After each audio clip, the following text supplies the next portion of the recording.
Hi everyone. Like Erin said, I'm Jordana, and I'm a clinical psychologist. And I'm Katia, and I kind of know a lot about this topic. So Jordan and I teamed up so we can bring the conceptual and the experiential part of it. So our talk is called Tomorrow is Promised to No One, What Death Can Teach Us About Love. And I'm going to start by giving you an introduction to my research on the topic.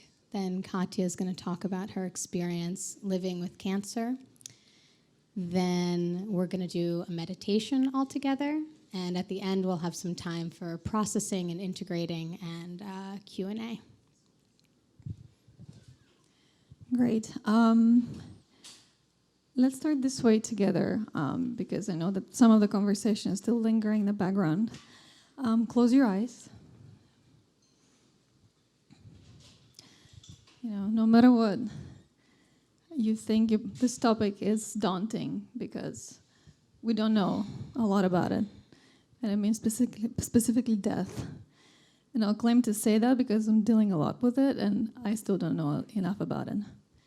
So find a spot in your body where you feel safe and just touch it. Whether that's your heart, your belly, your ears, your smile, doesn't matter. Just find one.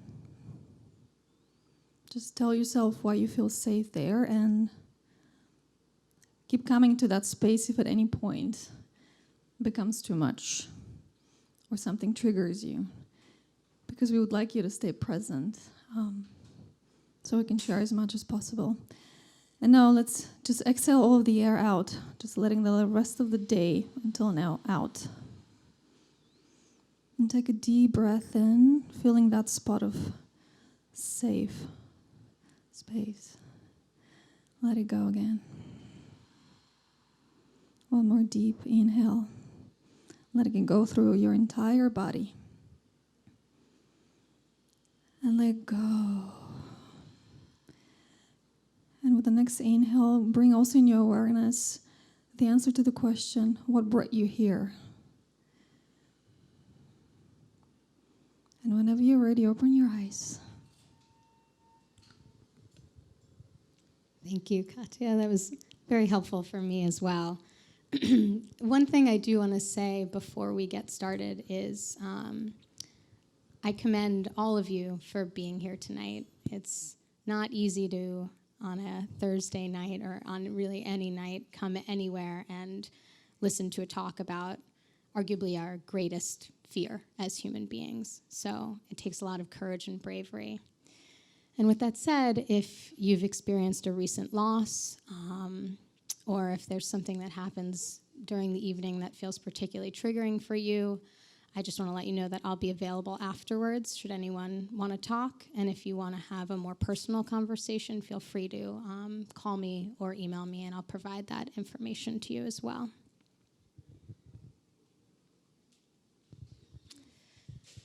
So I'm alive today because love saved my family from death. So this is my great aunt Sandra on the right there. She was a Jew during the Holocaust who was living with false papers that said she was Catholic.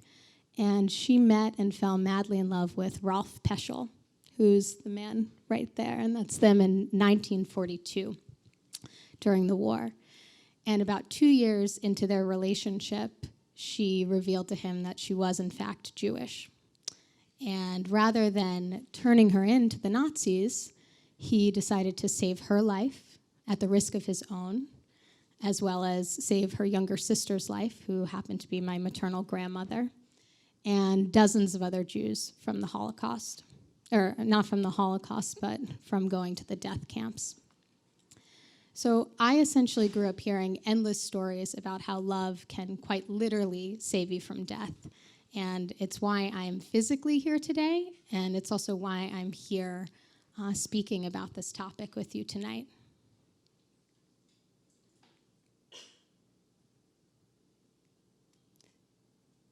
So we're going to fast forward a few decades, and we're going to watch a video that's narrated by Sam Harris, who, For those of you who don't know him, he's a neuroscientist. He's fantastic.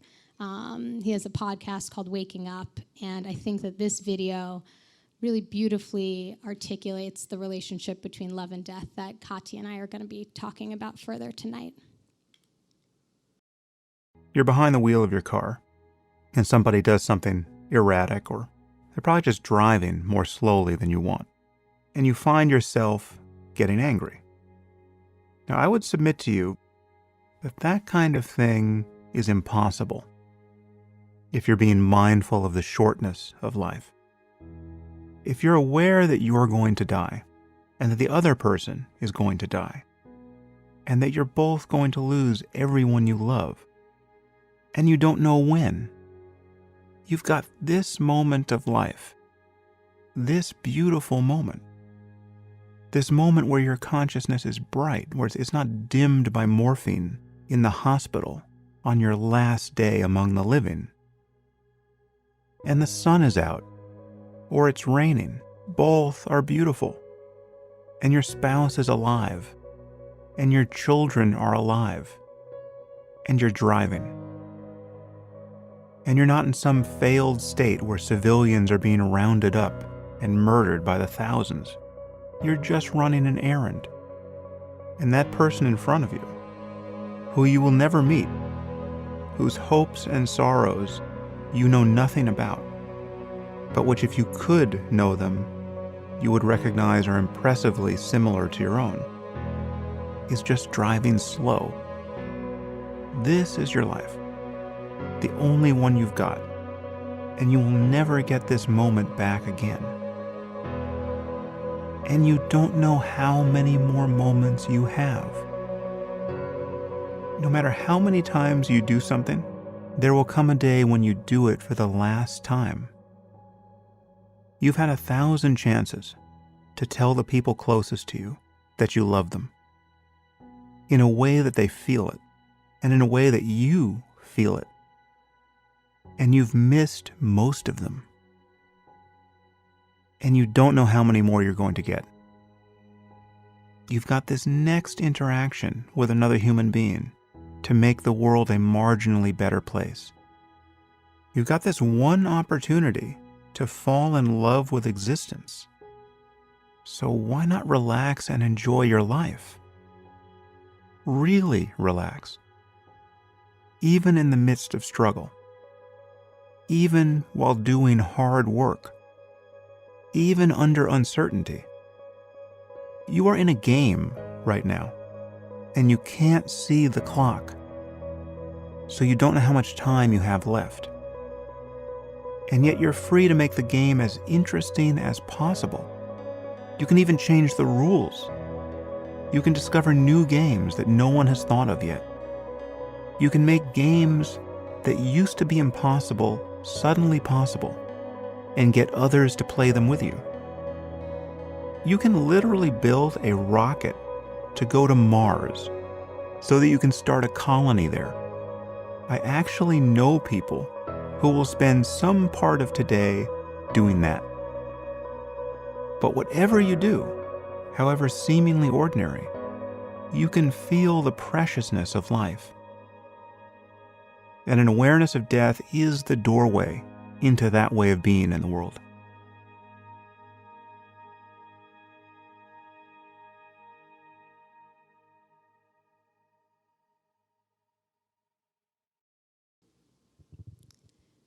So, as Sam Harris says, the awareness of death is the doorway to that way of being in the world. The problem is that many of us don't want to see the door, have never seen the door before, or catch a glimpse of the door and completely run the other way. Which reminds me of this quote from Rilke, who wrote, "Love and death are the greatest gifts given to us, but mostly they are passed on unopened." So nights like tonight are really about opening these gifts together. And we're going to start by doing a death awareness exercise. So I'm going to ask that you take the index card and the pen, and you draw a horizontal line across it. And I want you to imagine that the beginning of that line symbolizes your birth, and the end of that line symbolizes your death.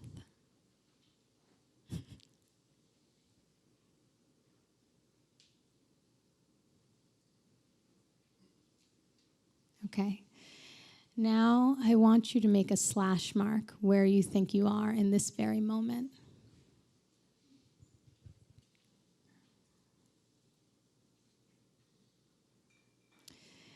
And I want you to turn to the person sitting next to you and reflect upon the following questions.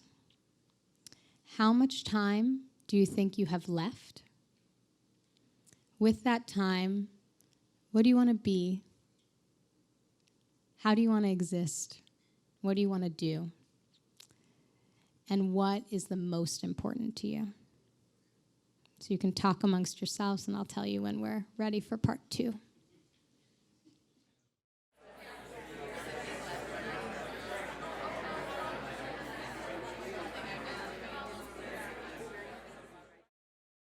So now if you can just wrap it up and bring your attention back to this front of the room. We're going to do part 2 of this exercise. I'm going to ask that you look at your index card and imagine that that slash mark has moved all the way to the right. And you can reflect on this silently to yourself. If in fact you knew you only had a few days, maybe even a couple hours to live, and you were looking back on your life, what would you say had been the most important thing in it? And just take a moment with that.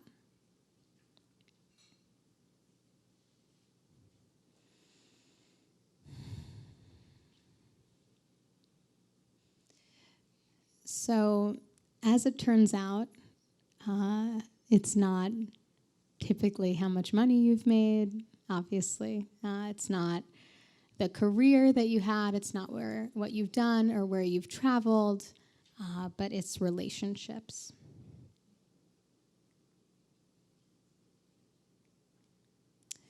And Frank Ostaseski, who's the founder of the Zen Hospice Project in California, who's watched countless people pass away, says that at the end of life, there are really only 2 questions that matter. Am I loved, and did I love? I'm just going to say it one more time. The only 2 questions that matter at the end are, am I loved, and did I love? The problem is that in order for these 2 questions to really take precedence in our minds, it frequently takes what existential psychologists call a boundary situation. And a boundary situation is any circumstance that makes us recognize our fragility and our own mortality. So that could be an illness, it could be a terrorist attack, it could be a natural disaster, and so on. And I really like this quote from a novelist named John Fowles, who says, "Death is rather like a certain kind of lecturer. You don't really hear what's being said until you're in the front row."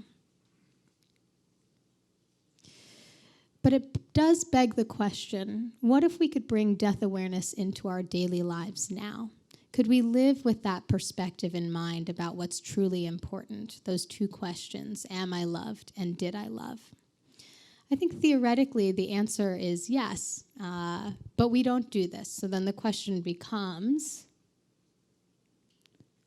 why not? Why don't we? Why are we waiting until our life is threatened or almost over to fully acknowledge the most important thing in it?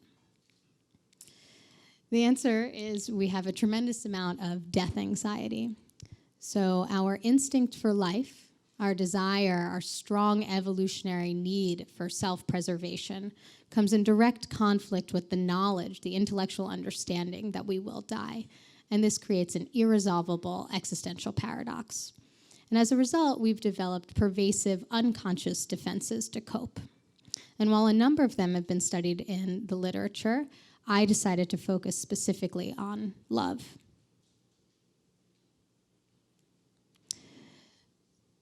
So Ernest Becker, who wrote The Denial of Death in the 1970s, talked about something called the adult romantic solution. And he essentially said that in the past, man used religion as a means to comfort him around issues of death. But now we rely on love objects for this. We rely on love objects for death transcendence, self-esteem enhancement, and meaning-making in life. And then more specifically, some of the more recent research shows that we use love to defend against death with procreation. So the idea that if we make another being that lives on after we die, that gives us a great sense of comfort. Love also provides the opportunity for passion, which is often described as an intense, ecstatic peak experience where you feel fully alive, making it particularly suitable to minimize existential distress. And then lastly, love, particularly in the West, is lauded as magical, transcendent, eternal, so something that will live on forever. And what's really great is that within the last 15, 20 years, there's been a lot of empirical research suggesting that what Ernest Becker said is in fact true. So when you do death awareness exercises like the one we did tonight, people typically experience an increased sense of intimacy and commitment, as well as an increased desire for sex.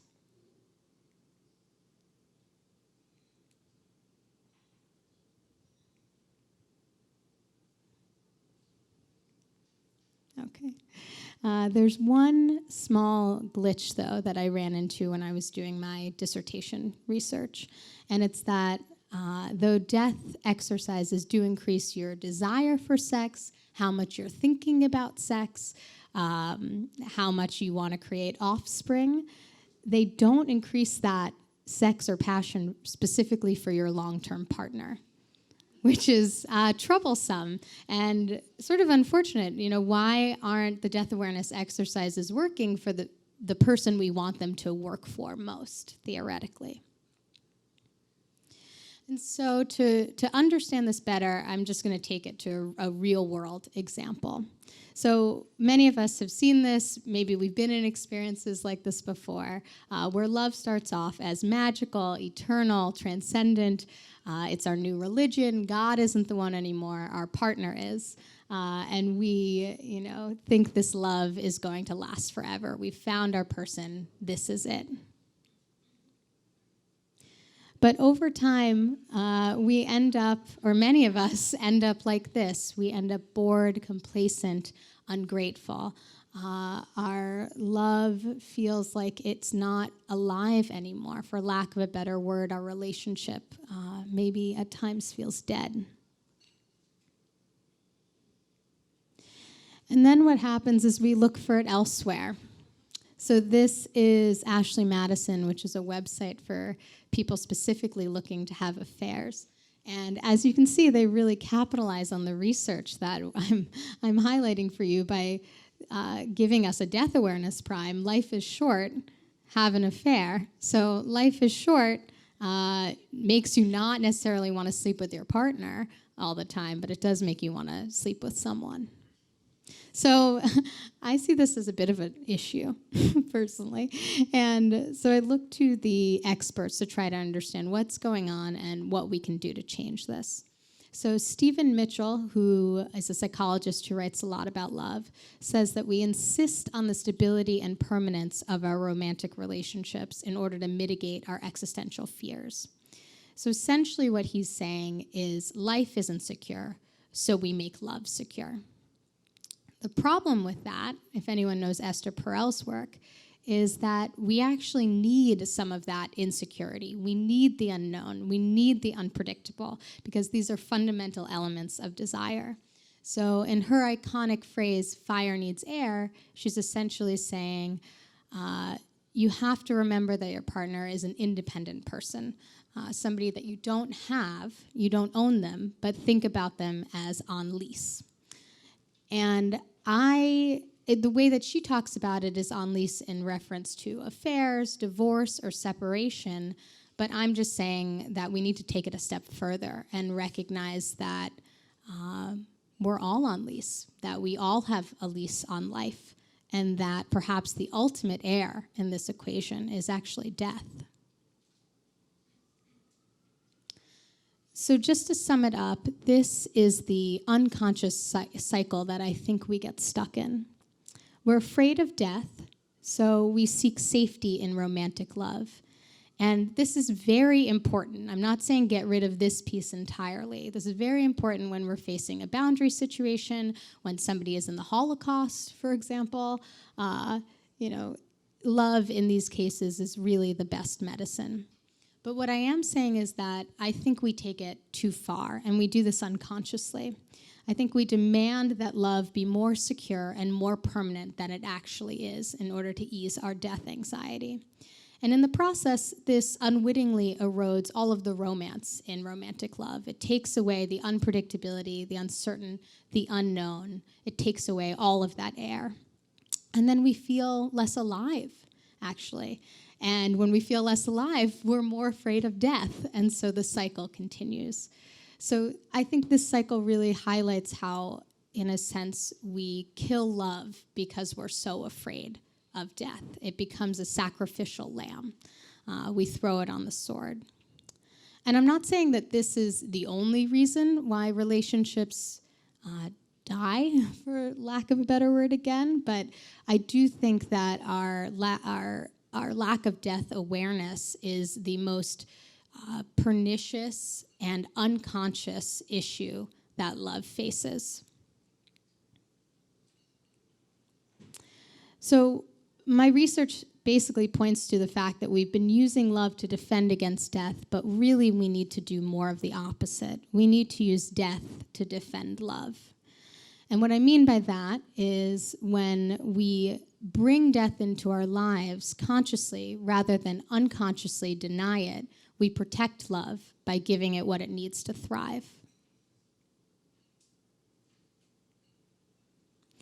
So I propose a new cycle.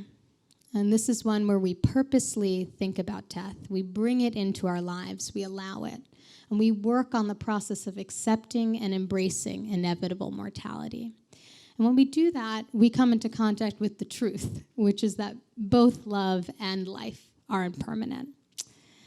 And when that happens, love theoretically can thrive because it gets all of the air it needs. It gets the unpredictability, it gets the uncertainty, it gets the unknown, all of those ingredients of passion. And then when we feel more alive in our love relationships, we feel safer when we purposely think about death. So the cycle can continue, but just in a positive way. Another, perhaps more simple way to describe what I'm trying to explain is in an equation form. So love without death in mind, I think, is really more like attachment. It's a love that's much more based on our needs for security, our needs for safety, our need to save ourselves from death. So it's much more based on ourselves. But love with death in mind is true love. And by that, I mean that it's love that's based on the truth. The truth that we don't know when we're going to die. We don't know when anyone's going to die. And when we live and love that way, I believe that our relationships are richer, they're deeper, they're more awakened, and they're much more other-focused. And I think it gives us the best chance of loving in the long term.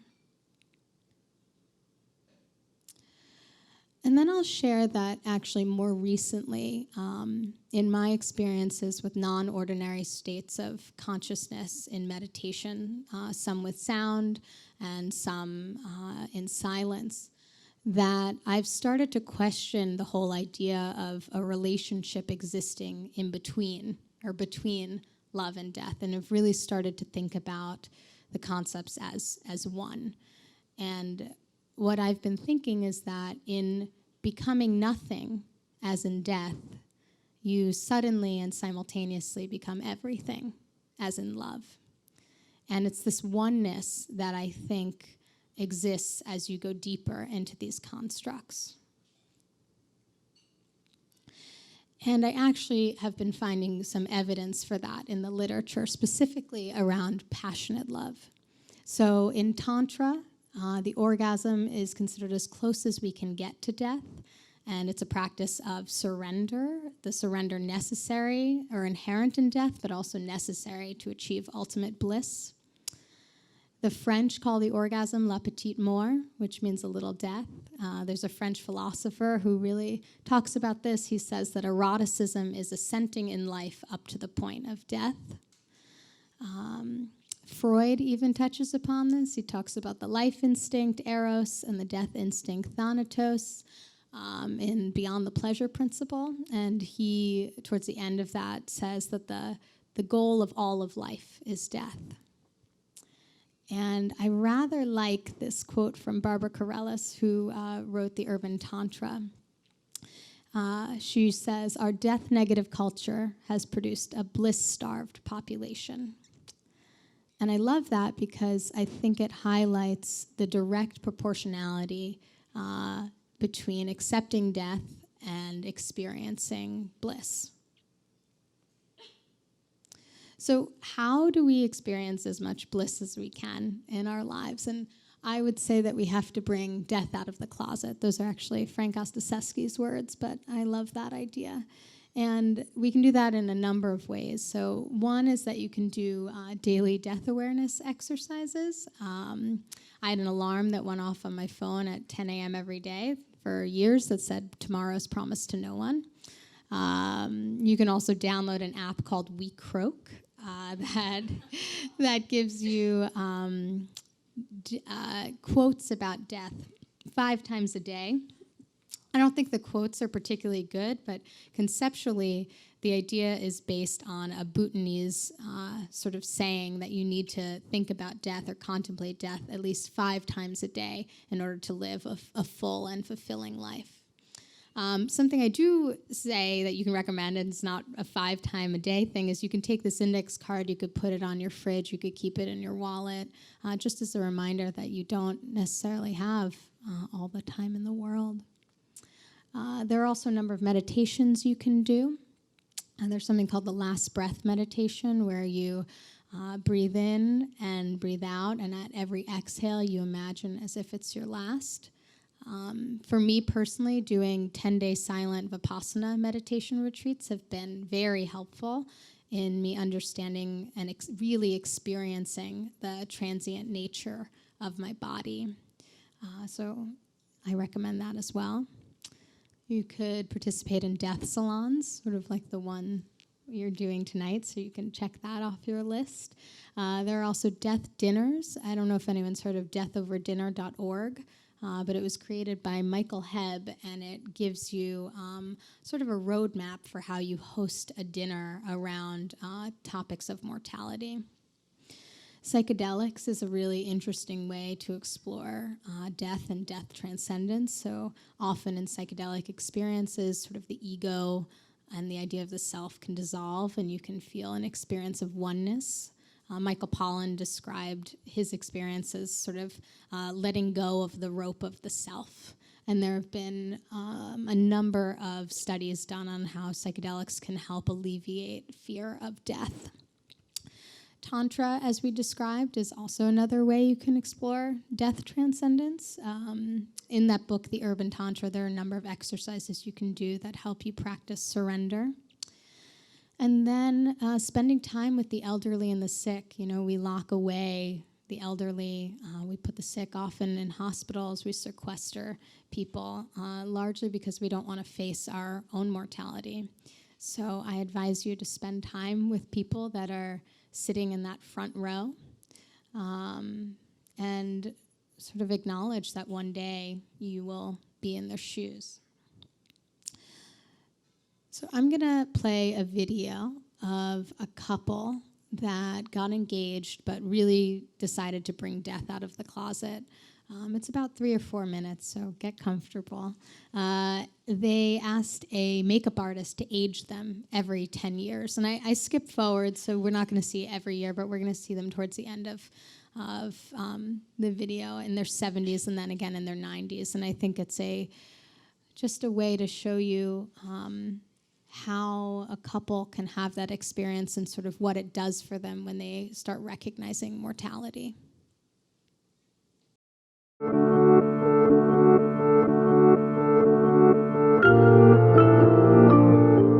I'm Christy. I'm Tavis. And we know each other because we're getting married. In a month.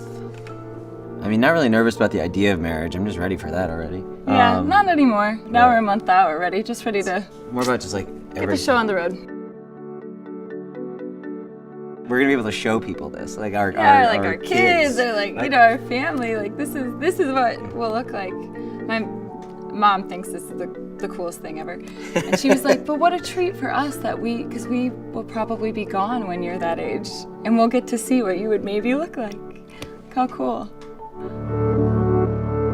And take a look. How you doing? You've been in the sun. Your eyebrows. I'm pretty happy with the way that she looks, yeah. You look a lot older than I thought you would. I look like my grandpa. Oh my God. I did not age well. I hope I'm taking better care of your hair at this age. Why are you getting so emotional? I don't know. I can't help but think about what the potential last 50 years were. Yeah.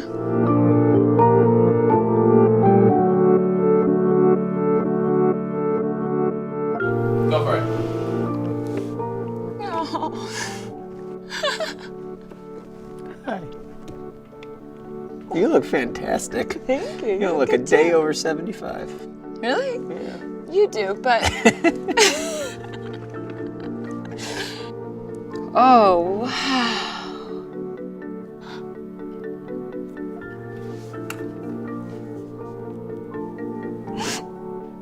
What an incredible thing to see. That's a pretty good head of hair. Oh my God. What do you think? I think I look pretty darn good. I do too. Yeah.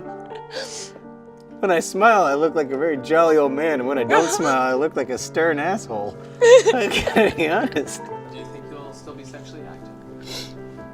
No. We'll be tired. I'll still try. You probably will. I'll still try. What would be the last words you guys would say? Last words, that's really intense. I don't know, I guess I would always just want to make sure he knew how much I loved him. And how important he's been to me. You just made me a better person. There's so many things that I couldn't be without you. And will never be without you. We should write these down because we're writing our own vows. Could use them in a month. There's some strange, comforting feeling seeing him this way. Holy crap. This Just is I don't know, especially being about to get married and embarking on all of that. It's I couldn't be more sure that this is what I want.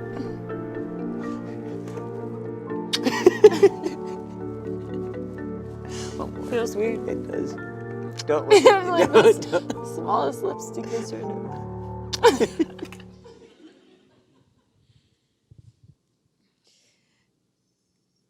So I love that video.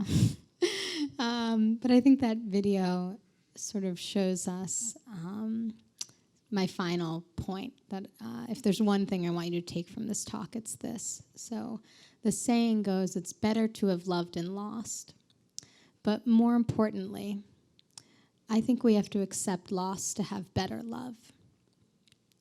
And it brings to mind this Zen parable about plastic flowers versus real flowers. Ooh. Plastic flowers versus real flowers. So even though they're actually quite similar, sometimes you can get them to look almost identical, we prefer and value and appreciate the real flowers more, the ones that are inevitably going to wilt and die. There's something about their fragility and brevity that captivates us, that makes us grateful for them, and that makes them all the more beautiful.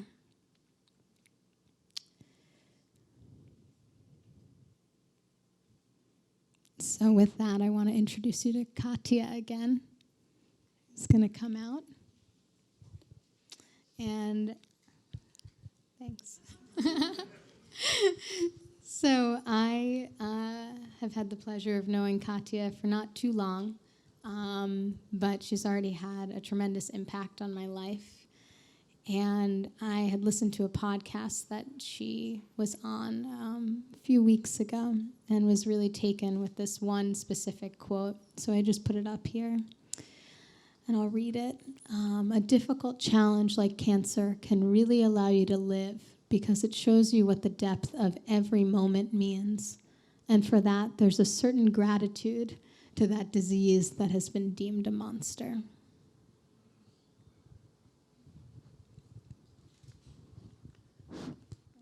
Hi, everyone.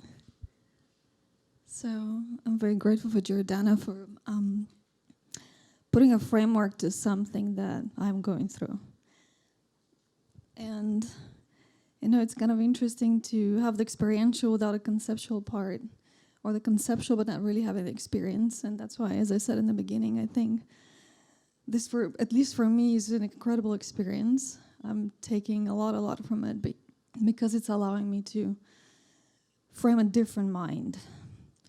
Because like everybody else, I get lost into my daily round a lot, and then when I swim under, it's good to kind of swim out and see often why am I doing this.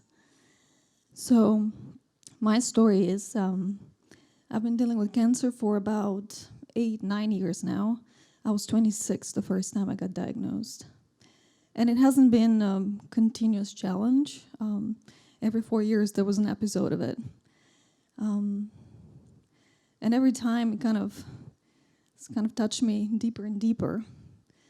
This particular one, of course, is a lot closer to the chapter of death because now I'm at stage 4. And as probably most of you know, there's no cure for it. It's a terminal diagnosis. So it has brought a lot in me. And I'll just share some of those aspects. I've tried to help a lot of my friends and family to come along the journey. So a while ago, I organized something called Dinner with Death. Before I knew about the concept about dinner over death, so I kind of stole the concept. And I asked my friends to write some questions that they would like to have answered. So we'll use some of those as a framework just so it kind of keep me on track, because I can go probably on 1,000 different routes about the topic. The first thing I would like to share is when a challenge like cancer comes, it's really like, I've described it many times, but right now if I have to put a picture of it today, it's like being hit by a truck in slow motion. It really just takes you out of your body, takes the breath away. It kind of pulls you out of the matrix, and it tosses probably the picture you have about life on its head. And then suddenly a lot of the beliefs that you're living by no longer true. And that is a very strange place to be at. I call it no man's land, because it's suddenly a place of paradoxes where everything you've been taught no longer is true. Not what you believed is normal, no longer what you believed before is beautiful, is true, what is possible. And it's a very strange place to kind of pedal from, because we, as Jordana was saying, do not like to live in the unknown. We kind of always try to find like a concept that keeps us safe from it. And death is a beautiful mystery that is a huge unknown that brings us there.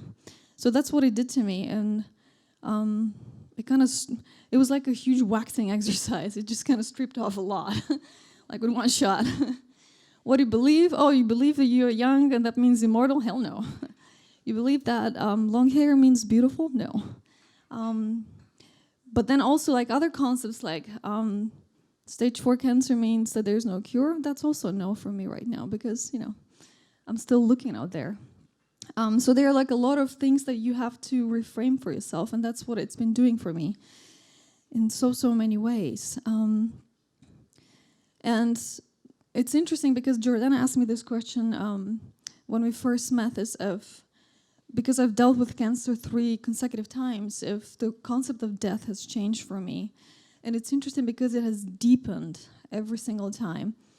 The first time when I got diagnosed, it was all about like the physical, understanding the body, understanding, because suddenly this conceptual thing that was unknown for me descended from my head into the body. So understanding how the body reacts to that is very important. In a sort of way, that gave me the understanding that there's more to me than just the body. Because what I was experiencing was just not synchronized. The body was experiencing one thing, my head was experiencing something very different. So no matter how you define your being, for me, like death, seen from the positive side, actually allowed me to see that there's more to me. And surviving and allowing to transcend means probably bringing those in unison. That was the first thing. In a way, it made me also more open to life. Because I noticed so many things I was postponing, and it's like always like a tomorrow, and always like pushing something away. And it's very, very easy to fall asleep and just to feed the negative voices in the head. So that was happening probably more the first couple of times, and I'm noticing that's shifting a lot right now, to where I'm just really choosing very consciously to not do that anymore. So I have a lot of fear. I cry probably over every day because there are a lot of challenges where the answer to them is I don't know. But then at some point I really have to kind of pull myself together and just say, okay, stop, no more. And then flip the whole thing and say, okay, I have to really remind myself I'm still walking, I can still put makeup and come talk to people. There's a tremendous amount of things I still can do. And it's my choice to use death not as something to bring me down, but really recognize what's still here and what's still undiscovered. Because it's given me such a tremendous power to pull my body together every time I have to do something important to my heart, that I sometimes even wonder, where does this power come from? When half of the week I've probably been lying on the couch with no energy. So that has been a tremendous part of death. And then speaking about the relationship part, it's been fascinating as well. Because what I discovered is that love is always there. And I'll let each one of you find that out for yourself. Love is always there. It's more like that constant deep ocean that we've built things on top, and suddenly the concept of death starts to strip away all the stories we tell ourselves and all the false narratives of why we don't deserve love, why we're not worthy, or why we don't want to go deeper with this relationship. There are always narratives, but at the end the narrative is the same one of a fear of death. And for me, that has helped to really find deeper relationships, in the sense of the ones that needed to go away went, and the ones that needed to get deeper became deeper. I have such a great community here in New York that really has been taking care of me, and that was probably one of my biggest fears, that being in such a spot of needing help, that everybody will run away. But there's been an incredible amount of people that actually turned to me and spoken from their own fear, in a way like we're transcending each other's fear to help in this situation. I'm kind of rambling a little bit, but and another thing that has made me also aware is how little actually I allowed death in my life to see it. When I was growing up, I grew up in Bulgaria. We tend to live a little more intergenerationally, meaning you have like one crazy family in one house, from the grandparents to the youngest children. So you're not protected from disease and death in a way. So that gave me like an early exposure to understand that there's an importance to be informed by those that go through such a challenge or on the way of dying, because they start seeing life differently. And in a way, I hope that I'm providing that view for you as well, because I am seeing life differently. And yeah, I'll leave it just for now here and respond to some of the questions. Thank you for sharing all of that. So, like Katia said, these are some of the questions that were submitted anonymously at dinner for her. So one of them was, what more, if anything, do you feel you need to do or be or realize before you're ready to die? So that's very connected to the topic of love, is where I'm still holding back and resisting of letting myself being completely who I am among people. I notice I still try to kind of correct myself because there is a huge belief in our society that people that have disability need to be fixed. And it's not something that, like is being told. It's like an echo that comes. I see how people treat me when I I have a walking cane for the subway, how people treat me there. Or sometimes like there's a lot of pity that comes when I'm being approached. And sometimes I read just that, and it's hard for me to read actually the love that comes behind it. So I kind of often wonder, like, what is still the resistance within me to allow all of that to exist and not define me, but find more love, even in the situations where people don't necessarily know how to react to me. And I know, like, a lot ask this question, how do you like to be approached, as a follow-up of that? The thing is, I like to be approached authentically. That means if you're feeling fearful, be fearful. If you're feeling sorry, be sorry, etc. But like admit it to yourself. That brings such a beautiful space between us where we can start from a fresh ground, like defining actually where we are, instead of like dancing around the topic. What practice has best prepared you to accept the finality of death?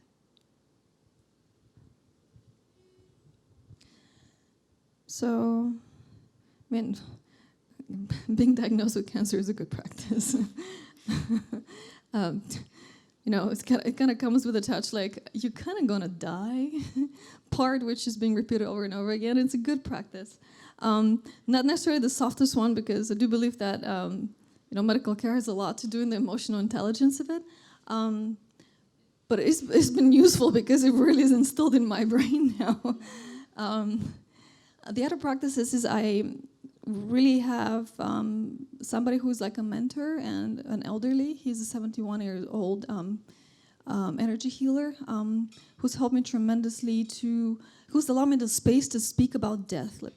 That's been very, very helpful because I notice how people my age and even part of my closest family cannot provide this space. And at the beginning, I used to get very angry about that, but realized in the end, when something is unknown, we just don't know. It's hard to say how much space to give somebody in order for them to completely envelop. And having people that are actually informed about death to talk to them has been very, very... it has humanized death for me, to have an elderly who's seen people die, who's...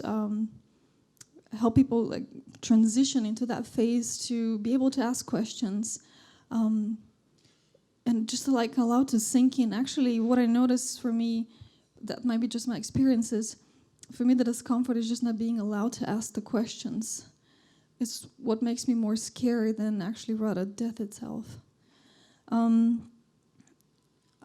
I listen to a lot of kind of good practitioners that inform about death in a way that I find strips death away from the language of making it a monster or romanticizing it too much. And I would like to read you one of those quotes. It's by Ram Dass. He's a spiritual teacher. And what I love about him is that he brings just a lot of humor into it. Not in this particular one, but in general about his talks. Death does not have to be treated as an enemy for you to delight in life. Keeping death present in your consciousness is one of the greatest mysteries, and as a moment of incredible transformation, imbues this moment with the added richness and energy that is otherwise used up in denial. Death is not an error, it is not a failure. It is taking off a tight shoe. So I just like the fact that he calls it transformation. And then, of course, instead of like speaking about death of the finality, it opens up the question of what do we transform into? What do we transcend to? And those are beautiful questions to explore, and I'm not going to give answers to those because that's a very personal journey. That usually is like a one-person cabin situation. And I really encourage you to explore them. That for me has, stripped away a lot of the fear. And understand, I've gone through cancer 3 times. So 3 times I've heard like very loudly, "You're gonna die," thing. And it's interesting that I do fall back asleep. It's not like after the first to the second time when I got diagnosed, I was thinking of death constantly. It's very easy because we do have a society where that topic is taboo for it to suddenly go into the background and completely linger up. So it's a continuous practice. It's like learning a new language. You're going to stumble in the first couple of sentences, and then you're going to you start to flow as you practice more. And that's what I'm bringing into my awareness now more and more, instead of demonizing what death is. Okay, 2 more. Does that sound good, or you want to? Okay. What, if anything, do you regret most about your life? I really love this question. So the people that wrote the questions were anonymous. I don't know who wrote it from my friends, but I love it. I'm human, so I do have regrets every single day.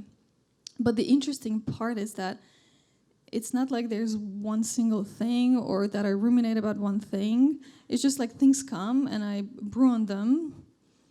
I kind of get stuck on them for a day or 2. And a couple of weeks ago, something intensified. I really went through a phase where I was really revisiting every single decision in my life since I got diagnosed. Did I do the right surgery? Did I take the right medications? Should I have, talked to a psychic here and a doctor there?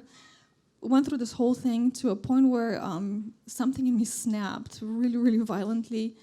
And there was just like this, my voice saying like, okay, no more of that. There's certain questions that are not meant to be answered because the answer lies in the past and it doesn't serve you. There's certain questions that are meant to be transcended. And I just said to myself, I'm no longer going to question my being the way I am right now because it doesn't serve me. I prefer to use that energy to see forward. And that was it with the question. So do the regrets come right now? They haven't been around for the past 2 weeks. That was kind of a very strong conversation between me and me. But they will probably come at some point again. And again, just like the exercise of learning a new language, rhythm and repetition. Okay, the last question. It's a trick question. What is the question you don't want to be asked?